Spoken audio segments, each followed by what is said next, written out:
Olá, o tema de hoje é economia. Mas antes, eu peço que você faça o tradicional. Vá no nosso canal, Como Enfrentar a Direita no Brasil, se inscreva, toque no sininho e receba sempre as notificações de novos vídeos. O nosso convidado de hoje é um economista formado na Universidade Federal do Rio de Janeiro, é um moçambicano brasileiro por adoção, carioca há muitos anos, José Luiz Fevereiro, hoje é membro do Diretório Nacional do PSOL, integrou a equipe econômica do então candidato à presidência da República, Guilherme Boulos, e vai conversar conosco sobre temas que são muito questionados na mídia e que a mídia tem uma leitura extremamente conservadora da lógica econômica brasileira. Um dos pontos que você ouve, pelo menos desde os anos 90, é de que o governo federal tem que fazer como uma família, ou seja, ele só pode gastar o que ele arrecada.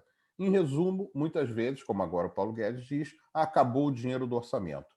E hoje, já diversas teorias e diversos estudos econômicos mostram que quem emite sua própria moeda tem independência para formular a sua própria para o seu próprio destino econômico, muito diferente do que é vendido pela mídia aqui no Brasil.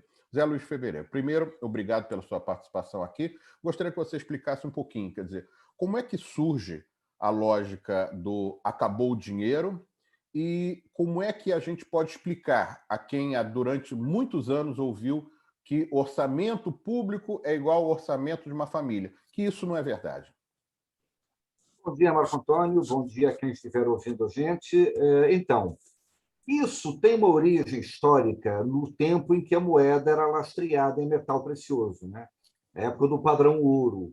Então, assim, a moeda era cunhada, era moeda de início, era moeda metálica, cunhada em ouro, em prata, em metais nobres, e ela tinha um valor que era correspondente ao valor desse metal, né? Nós, por exemplo, quando o Dom João VI chega ao Brasil e tem dificuldades de caixa, né, ele começa a pegar moedas espanholas de prata, cuja equivalência no Brasil seria 800 reis, e ele cunha essas moedas com o valor de 960 reis, tendo um ganho de 20% sobre o peso delas. Cunha isso para fazer caixa para o reino, enfim, para a administração pública. Mas no momento que essas moedas fossem trocadas lá fora, elas só valiam o equivalente a 800 reis, né? Claro. Há muito essa lógica. Durante a Guerra Civil Americana, o Norte emite papel moeda para financiar a guerra, né? Emite cédulas, Uhum. e que não tem uma correspondência com a moeda metálica. Então, é comum, por exemplo, você sabe que a correspondência era cobrada com frequência no destinatário. Isso. As cartas que chegam aos Estados Unidos no período imediatamente após a Guerra Civil levam um carimbo relativo ao valor devido, e que costumava ser assim: 40 cêntimos ou 55 em US banknotes, em cédulas. Se o cara pagasse em moeda metálica, eram 40 cêntimos. Se pagasse em cédula, eram 55. A moeda era lastreada em metais preciosos, e isso criava um valor intrínseco a ela. A moeda tinha um valor intrínseco. No correr do século XX, o padrão ouro foi abandonado. E a Quando é que se moeda dá passou a isso, ser... Zé? Oi? Quando é que se dá o abandono definitivo? Isso, veja, uma série de países deixam de ter reservas em ouro para lastrear a sua moeda, até que finalmente os próprios Estados Unidos acabam com a conversibilidade com o padrão ouro em 1971. Ou seja, se você pegar uma cédula de 1920, vai estar lá escrito que você pode receber o equivalente em ouro ao valor que está escrito ali. Isso deixa de existir no correr do século XX, até que nos Estados Unidos, em definitivo, isso acaba em 1971. A moeda passa a ser uma coisa fiduciária, ou seja, lastreada na confiança. Por que é que eu aceito reais? Eu aceito reais porque você aceita reais. Claro. E eu sei que se eu tiver que te pagar alguma coisa, você vai aceitar reais. Porque o mercado da esquina aceita, porque eu posso pagar o aluguel com isso. E por que é que o cara que me cobra o aluguel recebe reais? porque todos nós pagamos os nossos impostos ao Estado em reais. Portanto, o garantidor de última instância, aquele que diz o seguinte: olha, o poder público recebe os seus impostos nesta moeda. Então, esta moeda é a moeda que tem curso no território nacional, porque todos precisam dela. Quando a União estabelece que os impostos que todos os cidadãos têm que pagar serão denominados em reais, ela está garantindo o livre curso do real como moeda nacional. É por isso que todo mundo aceita reais. Bom, o problema é que lá atrás não era assim. Lá atrás havia a ideia do lastro-ouro. E algumas expressões, algumas palavras seguem navegando nesse mar como se as coisas não tivessem mudado. Uma delas é: moeda tem que ter lastro. Como assim? Me aponta uma moeda no mundo que tenha lastro. Nenhuma mais tem. Não há mais lastro metálico a moeda. A moeda é uma questão de confiança. Você recebe porque você sabe que outros receberão. Então, é isso que dá o livre curso à moeda. Não existe mais lastro para a moeda. A outra fantasia é o orçamento equilibrado. Isso. E que pega com muitos conceitos que vêm da moral católica, a ideia de austeridade, de contenção, de não gastar mais do que aquilo que se ganha, de fazer uma poupança. E eu quero dar aqui um exemplo muito simples. Todos nós temos no nosso bolso alguma cédula. Uma cédula de R$ 5, R$ 10, R$ 20. Todas elas têm escrito o quê? República Federativa do Brasil, Banco Central do Brasil. Ela só está no nosso bolso porque, em algum momento, a União a gastou e não pegou de volta via imposto. Ela é resultado de um déficit. Se a União tivesse pego de volta em impostos tudo o que ela gastou, você não teria um único centavo no bolso, nem eu, nem no banco, nem eu, nem você, nem o Luciano Hang, o papagaio da Van, também não teria. Nem no banco. Se ele tem alguns bilhões no banco e nós temos alguns caraminguás, é porque em algum momento isso foi gasto pela União e a União não pegou de volta. Isso é resultado de um déficit. A nossa poupança, a poupança do setor privado, é a dívida do setor público. Seja ela denominada enquanto dívida, enquanto papéis da dívida pública, ou enquanto moeda, porque a moeda nada mais é do que um crédito da sociedade perante a União. Para encerrar essa explicação inicial, se nós pegarmos o que é economia, ela se move por 5 grandes agentes econômicos: a União, os estados, os municípios, as empresas e as famílias. Certo. O resultado das trocas entre todos esses agentes econômicos é sempre zero, porque a minha despesa é a receita de alguém. Claro. Portanto, essa conta sempre acaba assim. Se eu tiver superávit, ou seja, se eu gastar menos do que ganho, se todas as famílias gastarem menos do que ganham, se todas as empresas tiverem uma receita maior do que a sua despesa, se os estados e os municípios tiverem uma arrecadação maior do que o seu gasto, e se a União também tiver uma arrecadação maior do que o gasto dela, nós temos aqui uma impossibilidade matemática. Não é possível. Para que alguém tenha superávit, alguém tem que ter déficit. Uma economia saudável é aquela onde estados e municípios têm um orçamento equilibrado, empresas têm um orçamento superavitário, famílias têm um orçamento superavitário, e para que isto ocorra, a União tem que ter um orçamento deficitário, por definição.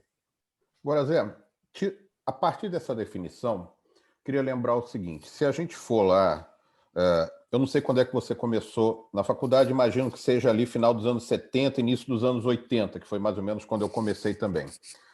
Se a gente pegar o Brasil de 1980 e pegar alguns países asiáticos como China, Coreia do Sul, Vietnã, você vai ver uma enorme diferença no desenvolvimento, como é que esses países atingiram determinado grau de velocidade do crescimento econômico e como é que o Brasil, seguindo desde 1980, com raras exceções ali, mas basicamente chamado Consenso de Washington, Fundo Monetário Internacional, todos esses padrões que a gente ouviu durante esses 40 anos, que é preciso ter superávit, é preciso ter orçamento equilibrado, é preciso ter tudo isso. Como é que o Brasil, hoje, 40 anos depois, comparado com alguns outros países que tinham um nível de desenvolvimento até menor industrial do que o Brasil ficou no lugar que está e esses países hoje têm um grau de desenvolvimento bem maior. Eles fizeram o que o Brasil fez em termos de orçamento ou eles gastaram mais como deviam ter gastado? Eu vou pegar o exemplo da China. A China tem déficits fiscais desde os anos 80, e grandes. E isso não é um problema. No Brasil, criou-se um mito de que a União não pode ter déficit. E isso cola na opinião pública, porque a ideia de dívida tem uma carga pejorativa forte. Tem uma ideia que vem do catolicismo, que vem da formação moral, da formação familiar, que assim que dever não é algo bom. Isso. Então cria-se essa analogia. E com isso se cria um enorme constrangimento ao desenvolvimento econômico. Quais são os limites para os gastos da União? Eles não são definidos pelo orçamento, por um equilíbrio fiscal imaginário ou por regras mágicas autoimpostas. A dívida não pode chegar a 100% do PIB. A do Japão chegou a 230%. E daí? Qual é o problema? A dos Estados Unidos é 110%. Não há esse limite mágico. Qual é o problema do gasto público? Quais são os limites que a gente tem que ter em conta quando se fala em gasto público? É a economia real. E a economia real é o quê? Se o Estado gasta demandando serviços e bens, é preciso que essa capacidade produtiva exista. Se o Estado resolve construir uma ponte, a pergunta que nós temos que fazer não é se a União tem dinheiro para fazer a ponte. Ela sempre tem, basta emitir. A pergunta que tem que ser feita é: nós temos uma empresa com máquinas e equipamentos ociosos capaz de assumir essa obra? Nós temos mão de obra disponível para fazer a obra? Nós temos os materiais necessários para fazer a obra? Se temos, façamos a obra. Isso não vai gerar inflação. Agora, se nós tivermos com a plena utilização da capacidade produtiva, se nós tivermos empresa, se para uma empresa pegar essa obra, ela vai cobrar mais caro porque ela vai atrasar a outra, aí é melhor não fazer agora. Aí é melhor segurar e não fazer agora. Então, os limites são os limites reais. Um outro limite real é as contas externas, porque nós não emitimos dólar. Então, assim, se o nosso ritmo de crescimento econômico começar a impactar as contas externas, criando um déficit estrutural entre importações e exportações, aí nós temos que pisar no freio. Isso é um limite real, nós não emitimos dólares. Esses limites têm que ser levados em conta.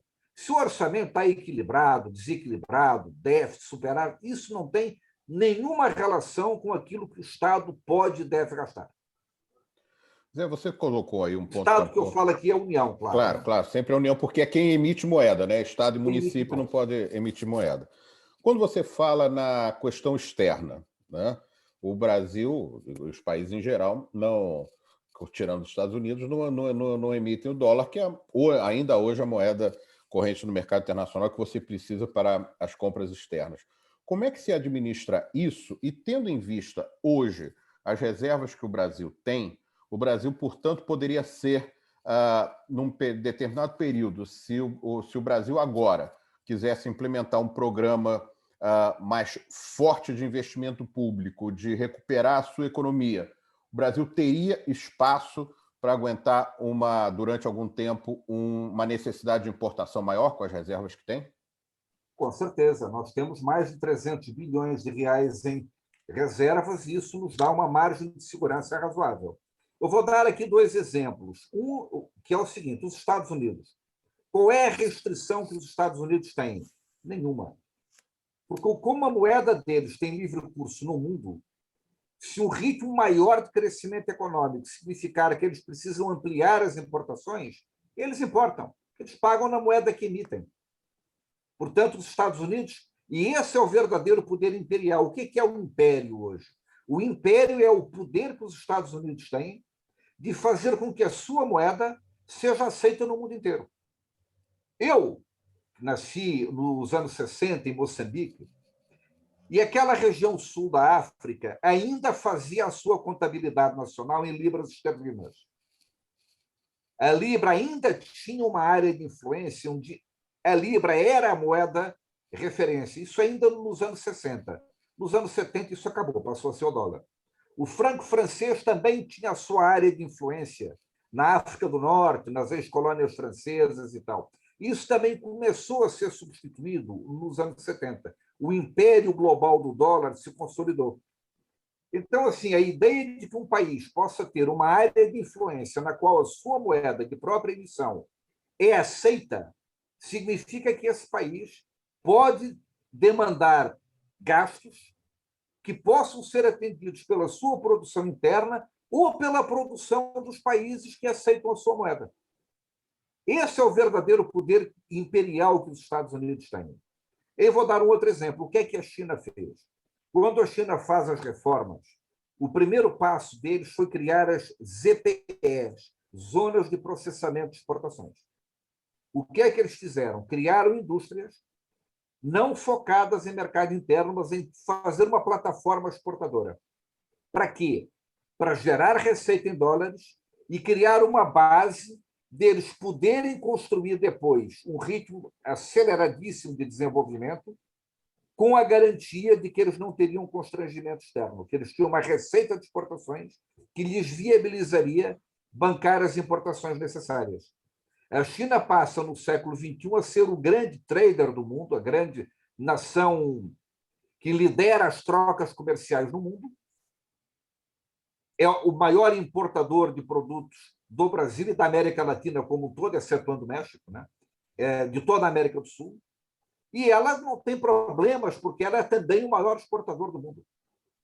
Então, ela construiu, o primeiro passo dela foi: qual é o problema que nós temos? Bom, nós temos mão de obra ilimitada.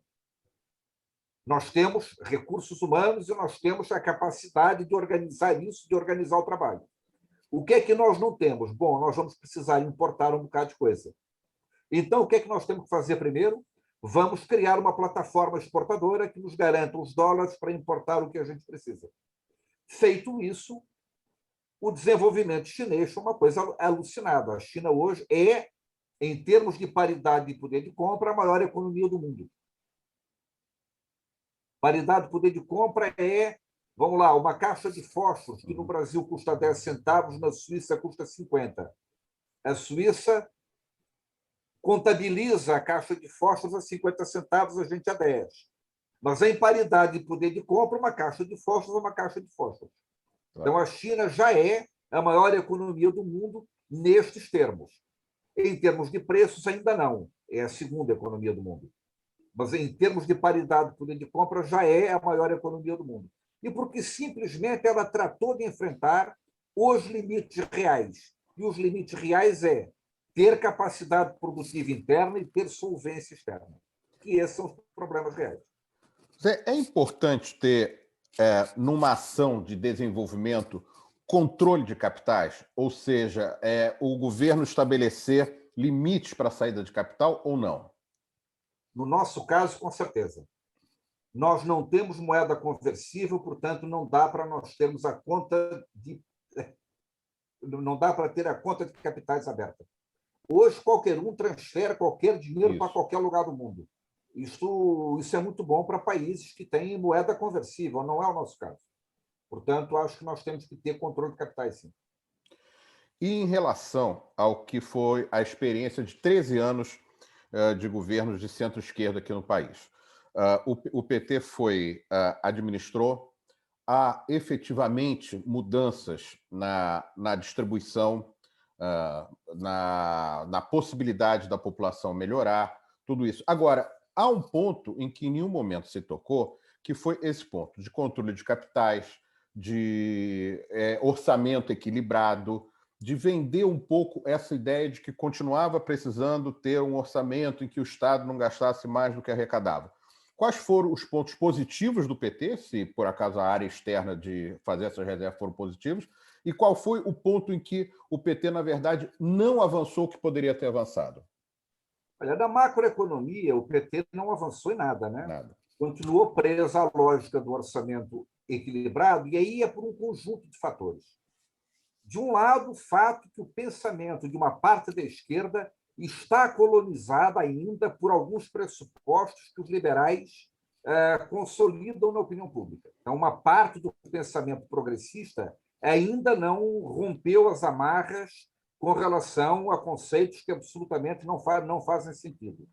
A segunda parte é que fazer isso significa ir contra o senso comum, enfrentar uma batalha política para mudar o senso comum. Cada vez que a Rede Globo publica no Jornal Nacional que o déficit fiscal da União foi não sei quanto, a dona Maria, lá na Vila da Penha, entra em pânico, porque acha que é uma dívida que ela vai ter, ela ou o filho vão ter que pagar.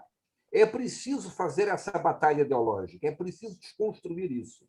E aí tem que ter disposição para comprar o enfrentamento. Né?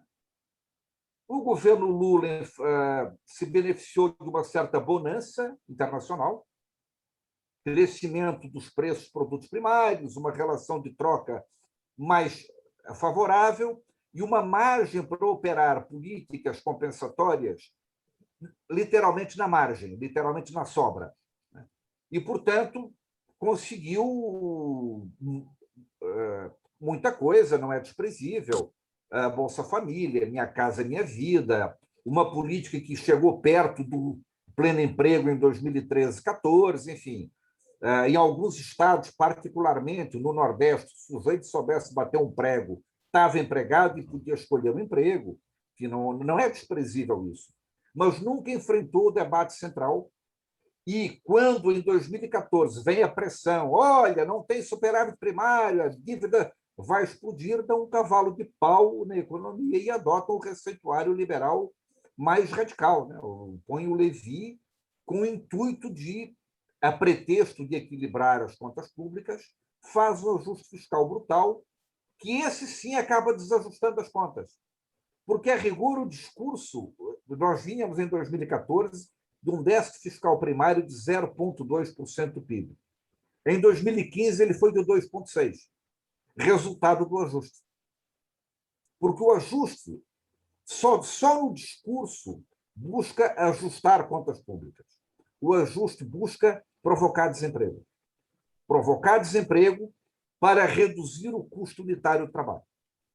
É retomar condições de competitividade externa e aumentar a margem de lucro do capital via desemprego, via redução do custo de trabalho. Esse é o ajuste.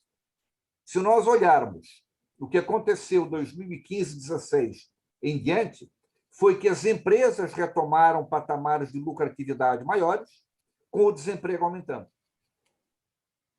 Exatamente assim, o que foi programado em 2015, né? Exatamente. E a grande fantasia que acho que o Lula acreditou, o Lula dizia, mas o meu governo introduziu no consumo a classe C, incorporou a classe média baixa, milhões e milhões de pessoas, isso foi bom para o empresariado. Quem diz que é isso que o empresariado quer? O empresariado não está preocupado com o tamanho do mercado, está preocupado com a sua margem de lucro. Está preocupado com a sua margem de lucro. E, sobre esse ponto de vista, a política recessiva 2015, 2016, 17, 18, 19, 20, 21 é uma política que possibilita, pelo fantasma do desemprego, manter sob contenção as reivindicações do salário em relação ao capital e, consequentemente, preserva a margem de lucro. Portanto, é isso que é necessário. O conflito é um conflito de natureza política e ele tem que ser enfrentado. Zé Luiz Fevereiro, para a gente terminar, nós estamos aí há praticamente um ano da eleição presidencial. A verdade é que no campo chamado de esquerda ou centro-esquerda, o único nome viável eleitoralmente é o do Lula, e o PT ainda é o partido majoritário desse campo, que tem mais força, mais parlamentares, mais base, tudo isso. Como é que se pode ter influência para que um eventual governo progressista seja mais firme nesse enfrentamento? será que, após todo esse processo do golpe, todo esse processo recessivo, o PT virá mais para o embate ou não virá para o embate? E segundo, é possível aumentar uma base parlamentar que, pelo menos, dê uma possibilidade de enfrentamento maior? Olha, possível é. Eu mantenho diálogo com vários economistas e várias pessoas que participam do processo de debate programático do PT, e sei que esse debate vem sendo feito, né? Portanto, não é mais uma questão de não haver problematização disso do ponto de vista do debate dentro dos partidos, né? Isso está sendo feito. Isso tem a ver com duas coisas. De um lado, a correlação de forças, para saber até onde se consegue ir, e segundo, a disposição de fazer esse enfrentamento, né? Sobre isso, eu não tenho avaliação, né? Não acredito que o PT vá repetir o programa macroeconômico que adotou de 2013 a 2015, não acho. Acho que eles, pelo menos com quem eu converso lá, há um balanço crítico sobre os limites disso, sobre a necessidade de mudar paradigmas. Agora, não tenho como avaliar se o Lula, em sendo eleito, terá, primeiro, a disposição pessoal de fazer esse enfrentamento, e, segundo, a correlação de forças que lhe permita ganhar, né? Então, isso é algo em disputa. É algo em disputa no plano das ideias, entre quem formula a política pela esquerda. Não é um debate consolidado. Eu vejo, por exemplo, que esse debate ainda surgem economistas com vinculação com o PT, com o PDT, com o Ciro e tal, ainda apegados a concepções de orçamento equilibrado, de superávit primário, etc. Isso ainda existe, né? Que eu considero que é uma variante do... Assim, isso está para a economia como a cloroquina está para a Covid, né? Isso ainda existe, portanto, o debate, do ponto de vista de ideias, não está encerrado, agora ele existe, coisa que ele praticamente inexistiu nesse campo político durante o período aí que vai de 2003 a 2015, ele agora existe. Existe uma realidade muito mais radicalizada, muito mais premente, né? De ter políticas mais proativas a partir da União, assim, que a União retoma um protagonismo, seja como demandante de bens e serviços, seja como reconstruir o aparelho de Estado destruído nesses últimos anos. Portanto, há uma pressão nesse sentido que conta muito, né? E aí é ver em que correlação de forças, seja na institucionalidade, seja na batalha ideológica na sociedade, nós chegaremos a 2023. Né? O que eu quero dizer é que antes de 2023 tem 2022 e antes de 2022 tem 2021. E muita batalha a ser travada ainda. Zé Luiz Fevereiro, muito obrigado por sua participação. Antes de terminar, eu só queria que você dissesse o seguinte: você nasceu em Moçambique, então nasceu na época colonial ainda, né? Em Moçambique. Então, você veio para o Brasil, para o Rio de Janeiro, pequeno ainda, com que idade? Eu vim para o Rio de Janeiro com 14 para 15 anos. E aí, logo depois, você decidiu fazer economia cedo ou não? Foi aqui? Não, logo depois eu virei botafoguense. Depois é que eu decidi fazer economia, né? Eu entrei para a universidade em 79. 79, tá.